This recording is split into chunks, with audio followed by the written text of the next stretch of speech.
What's up, everybody? Welcome on into a Thursday edition of The Slate, and that means Thursday sports, what we always like to do, and put that little, I don't know, accentuation onto the word, too. We'll do NFL, we'll do NBA, and we're going to do it all in a span of less than 20 minutes. With Gary and Thorne, I am Adam Kaufman. Hopefully you enjoyed that overtime Madden thriller. Maybe you'll get another one at 6 Eastern as well. Gary, and how are you?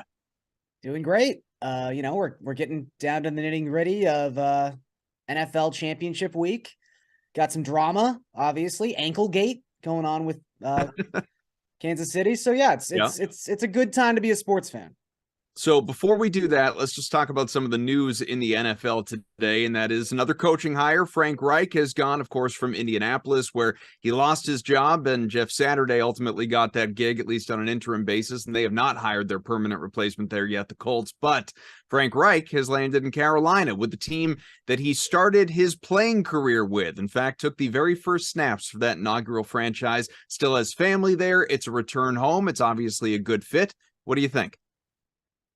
Yeah, I mean, I'm kind of just a sucker for Frank Reich. I'll kind of put that out off the top. I think he's a good coach, and I know it went pretty south that last year in Indianapolis. I know that I guess I should say I understand maybe why Colts brass sort of tied his fate to that of the Carson Wentz trade. And when that went south, that really sort of soured his reputation within the organization. Apparently that last year, not great in the locker room when it came to the player relationships and Frank Reich. So there's some red flags. I understand that. There's always going to be a reason that a guy who is a former head coach is now an available head coach. But I do really think Frank Reich is a good coach. And I could see, I like the Doug Peterson connection. I mean, I still go back to the way he ran that offense in Philadelphia. And honestly, we were so quick to just belittle him and just jump on the Colts for how terrible last season was and just what an absolute mess the entirety of that season became, especially when they go and hire Jeff Saturday off of the ESPN desk. But he had 4 really good years in Indianapolis to start this thing off. I mean, I think for a very long time, it seemed like Frank Reich was going to be like an institution in Indianapolis. They just had to find a quarterback, and they never found a quarterback. And obviously, that's exactly what's happening in Carolina right now. They've tried many different paths to getting a quarterback. They have yet to get one. But you would hope with the draft capital they have that maybe he comes in, he's able to coach up a rookie and kind of start to turn this process around. But I do think he's one of those guys that if you're a franchise that's kind of aimless and driftless right now, I think Reich's a good guy to get you going on the right path. Whether or not that means Carolina's winning a Super Bowl in 5 years, I don't know. But I think Reich is someone who can definitely get you going in the right direction. Do you think Frank Reich didn't have very many options or was at all, I don't know, short-sighted in taking this job? Obviously, again, on a personal level, seems like a no-brainer based upon everything that you read. Again, the fact that he played there to homecoming, the family there, all the stuff that I already mentioned. But you touched on the quarterbacks, and I always, anytime I watch a coaching cycle play out and I see these retreads, and as soon as you go on to a second job, that just, I'm sorry, it makes you a retread. I know it's kind of an ugly label, but when these guys go for these second or third opportunities, in Reich's case, obviously his second, first thing I'm looking at is the quarterback situation. And when you don't have one, which is obviously where Carolina is at right now, a lot of guys who are in those positions to take those jobs pause and say, is this the right fit? Because you know when a first opportunity doesn't go as well as you want it to or it's supposed to, a second opportunity in the NFL more often than not is right around the corner. But a third is not automatic. The second one has to go well generally to get that third crack. So did he choose right? I mean, is this a good fit for him professionally, putting the personal aside?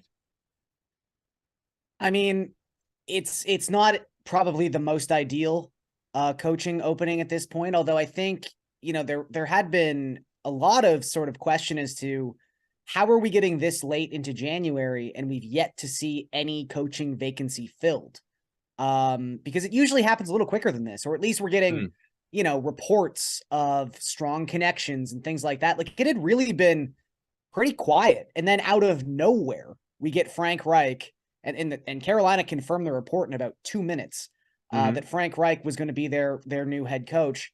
I think for Reich, he's someone who, again, is in a very interesting spot as a retread, quote unquote, because there was a track record of success. I mean, I think when you look at it's easy to compare these two things. They both happened within about 2 hours of each other. But when you look at Nathaniel Hackett getting the job as the Jets offensive coordinator, and you go, okay, so Nathaniel Hackett just flamed out as the head coach of the Broncos, which you could, again, tie to a quarterback. Most of these things can be tied to a quarterback. But when you look at the only time Nathaniel Hackett's ever been successful at the NFL level, incorporating an offense, Aaron Rodgers just happened to be at an MVP level at his disposal. So I don't really know how much credit you can give someone like Nathaniel Hackett, even though he's kind of going down the totem pole as an offensive coordinator, where for Frank Reich, I mean, he's at least had success for teams where he's sort of had to navigate the Andrew Luck situation. He's had success with an offense that was led by Jacoby Brissett. He's at least found a way to make teams that maybe didn't have their most ideal quarterback situation sort of, I don't want to say hum, but definitely look better than we probably thought they were going to look. And again, he kind of went all in on Carson Wentz, and Carson Wentz was his guy from back in Philadelphia. He thought he could make it work. It didn't work. And that was kind of the beginning of the end for him in Indianapolis. But I think it was pretty obvious Frank Reich was going to get a second chance. And if we're being honest, all of these coaching openings, there's not a slam dunk best job on the table. So there's only 32 head coaching gigs in the NFL. I'm sure for him, it was smart to just take one of the ones that was open. We don't have over-unders, obviously, on win totals for next year or anything like that. It's way too early for that. But does he move the needle? Does Frank Reich make a difference from what we just saw from Carolina to what you expect next year, pending some massive roster addition? They trade for Aaron Rodgers or something like that? I mean, they're going to be involved in the quarterback carousel of this offseason. And we've talked about this pretty much every time we've been on the last 3 weeks. It just seems like the NFL environment as it currently stands to begin with, there's been a lot more quarterback movement the last couple of seasons. And this year is going to be a big one. I mean, you've just got so many big names, and whether or not they're still as good as the big name value they bring is an entirely different conversation. But, you have Aaron Rodgers out there. I know the Packers said they wouldn't trade him to an NFC team. Maybe that changes as the clock kind of ticked closer and closer to September. Tom Brady. I don't think Brady's going to end up in Carolina, obviously. But once those guys choose where they're going, then there's a domino effect and other people's jobs might open up. And I mean, who knows? I think right now there's probably a 50% chance the starting quarterback week 1 for the Carolina Panthers is not currently on the Carolina Panthers roster. And maybe it's Sam Darnold. He looked all right in some of the games down the stretch, and then he looked like Sam Darnold in other games. I don't know. But I would say there's going to be a big move in Carolina in terms of the quarterback position at some point in this offseason. There are a half dozen games in the NBA tonight. We'll get to those in just a few minutes, take a look at some of the best plays. But first, just a little bit more football and something that we will have more time, I guess on the sweat anyway, to dive into a little bit. And you certainly in the written form, because after today, you and I are not on this show the rest of the week. And by then, we're going to have a game this weekend. But the AFC Championship game, you in particular have been looking at for the purposes of DK Nation. Obviously, that is Cincinnati and Kansas City. We discussed yesterday the fact that Kansas City, from a betting perspective, very risky, very just sort of uncertain right now with the health of Patrick Mahomes, although he did participate in practice. And so the assumption is he's going to play. But you mentioned ankle gate. What is he going to look like? All of that. So if you're looking at showdowns, which is what you are writing about and trying to guide the people on, if you're looking at this showdown contest, who stands out? Do you want Mahomes? Are you willing to take that leap? And, is Travis Kelce, and I'm just sort of going off the top of my head, is he a guy that you look at for the captain spot in particular, just because it seems like he's got a pretty safe floor no matter who's throwing the ball? Yeah, I mean, Kelsey, I did write him up as a choice for the captain slot because, as you say, it seems like it doesn't really matter which quarterback he's necessarily attached to. We don't think about him as quarterback proof because he's got the best quarterback in the NFL, but, caught a touchdown with Chad Henne last week. 17 targets in that game. Now, I will say, Jacksonville, the worst defense against tight ends by DVOA this season. So Travis Kelsey might have just had the ideal opportunity, the ideal situation to take advantage of that. But we're talking about someone who leads all players in the NFL in red zone targets, in red zone receptions, in red zone touchdowns. There's a reason he finds the end zone as much as he does. It's because he's just heavily targeted in those high leverage spots. So I am always someone who is more than willing to use Travis Kelsey. The Mahomes stuff is still a little weird. I might not bet this game right because I still don't know really which way I'm betting it, but I will pat myself on the back. I said on Tuesday, if you liked the Bengals, wait to bet the Bengals. At the time, they were -1.5.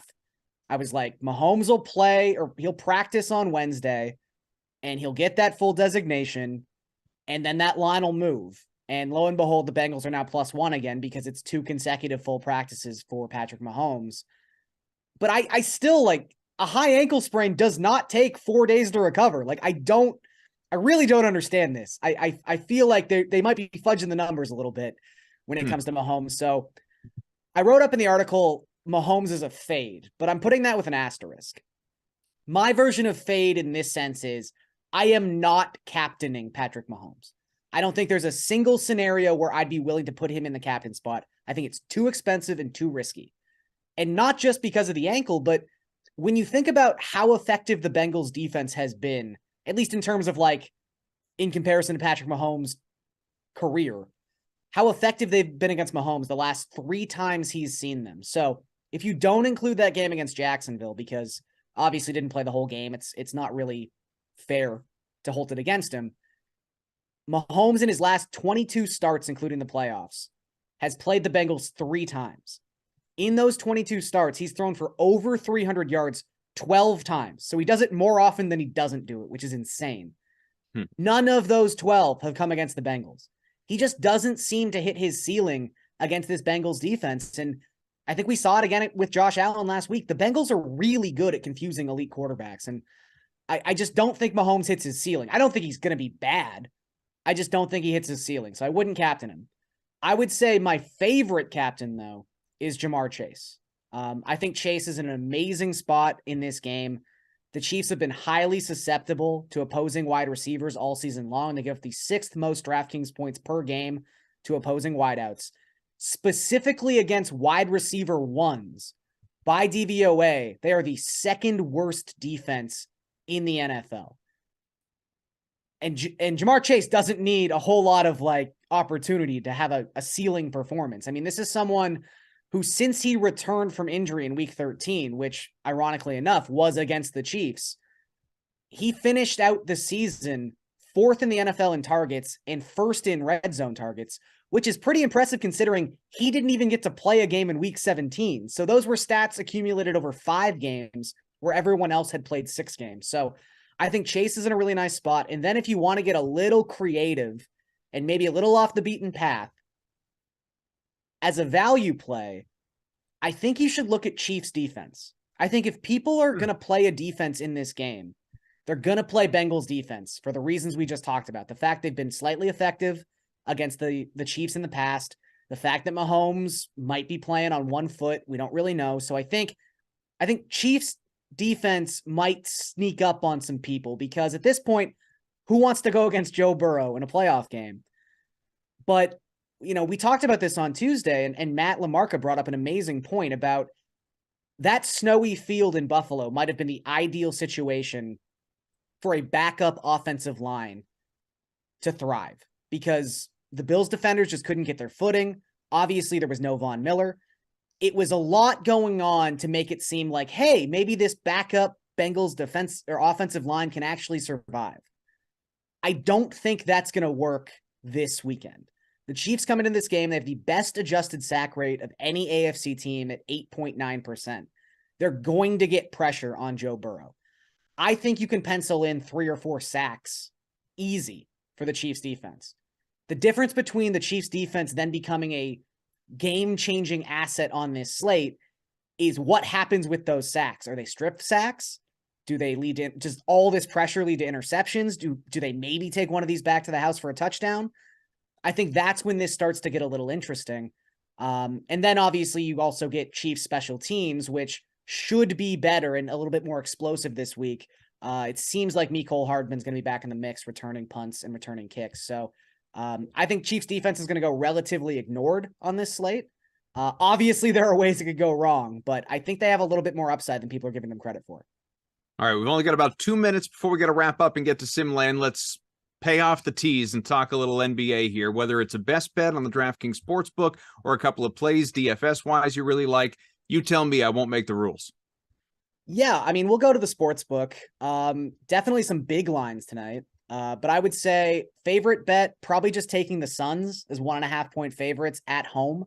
The Suns are kind of the Suns again. DeAndre Ayton's going to be back for this game. Chris Paul's been back for a couple games. Cam Johnson's looked good since he's come back from a major injury. So the Suns are looking like themselves again. And the Mavericks in general, just bet against the Mavericks when they're on the road. They are 7-16 ATS this season on the road. They are 8-22 ATS their last 30 road games going back to last season. So the Mavericks on the road, if you just want to fade them, that generally works out for you. And then a player prop I really like tonight, Kyrie Irving. There was some question whether or not he was going to play in this game. It's the second night of a back-to-back. It's the Pistons. Emotional game on Wednesday against the 76ers. But Irving, not on the injury report. His points plus assists prop is at 36.5. He's cleared that number in each of his last 4 starts. And the Pistons are a team that is ideal for counting stats. In January, they have the second worst defensive rating in basketball, and they operate at the highest pace of any NBA team. There should just be a ton of points in this game, and Kyrie Irving is probably going to score a lot of those. All right, well, there you have it. Make your NBA bets, make your NFL lineups, and continue to check in with our programming for the best advice that you need going into a whole lot of action both tonight and obviously football over the weekend. It's championship weekend, AFC and NFC. Our thanks to producer Eamon, our technical director Daniel, Gare Bear, and I stopping by. You will see again the Sweat tomorrow morning, 11 a.m. Eastern. The Slate will come right back at you in about, 23 hours, 23 and a half. Make sure you enjoy that as well. Get you all tuned up for a big weekend in the NFL and some big action across the NBA and NHL over the course of the weekend as well. Thanks for watching. This was a quick hitter. We'll see you later.